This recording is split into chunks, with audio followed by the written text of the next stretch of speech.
नमस्कार दोस्तों। ओम नमः शिवाय। आज मैं आपके लिए लेके आई हूँ पौष पुत्रदा एकादशी के बारे में संपूर्ण जानकारी। संतान की चाह है तो एकादशी के दिन जरूर सुने यह व्रत कथा। पौष पुत्रदा एकादशी व्रत कथा। और संतान की प्राप्ति चाहते हैं तो एकादशी के दिन किए जाने वाले कुछ खास उपाय, एक छोटा सा उपाय करके आपकी संतान प्राप्ति की इच्छा पूरी होगी। आइए जानें संपूर्ण विधि।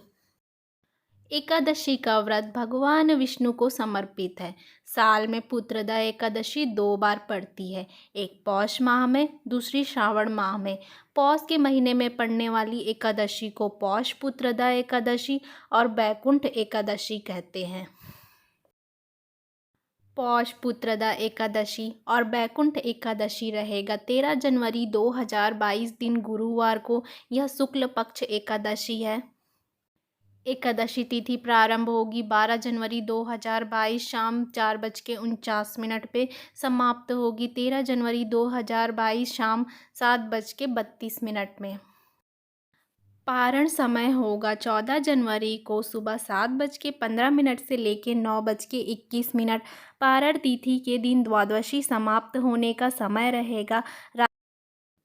पौष पुत्रदा एकादशी कथा भगवान कृष्ण ने अर्जुन को सुनाई थी। यह कथा भगवान श्री कृष्ण के चरणों में अर्जुन ने प्रणाम करके श्रद्धापूर्वक प्रार्थना की कि हे मधुसूदन, आप मुझे पौष माह की शुक्ल पक्ष की एकादशी के महत्व को बताने की कृपा करें। अर्जुन की प्रार्थना सुनकर भगवान श्री कृष्ण ने कहा, हे पार्थ, इस एकादशी का नाम पुत्रदा एकादशी है। इस एकादशी के दिन भी नारायण भगवान की पूजा की जाती है। इस चर और अचर संसार में पुत्रदा एकादशी के व्रत के समान कोई दूसरा व्रत नहीं है। इसके पुण्य से मनुष्य तपस्वी विद्वान होता है। और मैं इसकी कथा सुनाता हूँ जिसे तुम ध्यानपूर्वक सुनो। किसी समय में भद्रावती नगर में राजा सुकेतु का राज्य था। उसकी पत्नी का नाम सैव्या था। संतान नहीं होने की वजह से दोनों पति पत्नी दुखी रहते थे। एक दिन राजा और रानी मंत्री को राजपाट देकर छोड़ वन को चले गए। इस दौरान उनके मन में आत्महत्या करने का विचार आया, लेकिन उसी समय राजा को यह बोध हुआ कि आत्महत्या से बढ़कर कोई पाप नहीं है। अचानक उन्हें वेद पाठ के स्वर सुनाई दिए और वो उसी दिशा में बढ़ते चले गए। साधुओं के पास पहुंचने पर उन्हें पौष पुत्रदा एकादशी के महत्व का पता चला। इसके बाद दोनों पति पत्नी ने पौष पुत्रदा एकादशी का व्रत किया। इसके प्रभाव से उन्हें संतान की प्राप्ति हुई। इसके बाद से पौष पुत्रदा एकादशी का महत्व बढ़ने लगा। वे दंपत्ति जो निसंतान हैं उन्हें श्रद्धापूर्वक पौष पुत्रदा एकादशी का व्रत अवश्य करना चाहिए।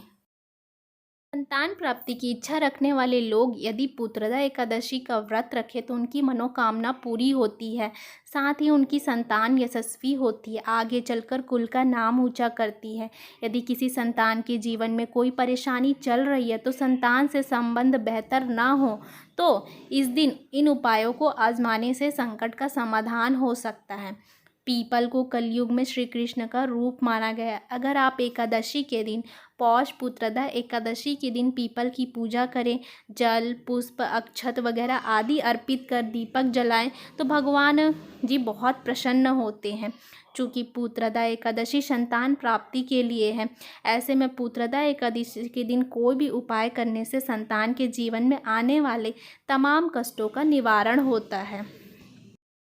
लड्डू गोपाल भगवान कृष्ण का बाल स्वरूप है। मान्यता है कि यदि पुत्रदा एकादशी के दिन लड्डू गोपाल की पूजा की जाए, उन्हें पंचामृत और तुलसी अर्पित की जाए तो वह प्रसन्न होते हैं।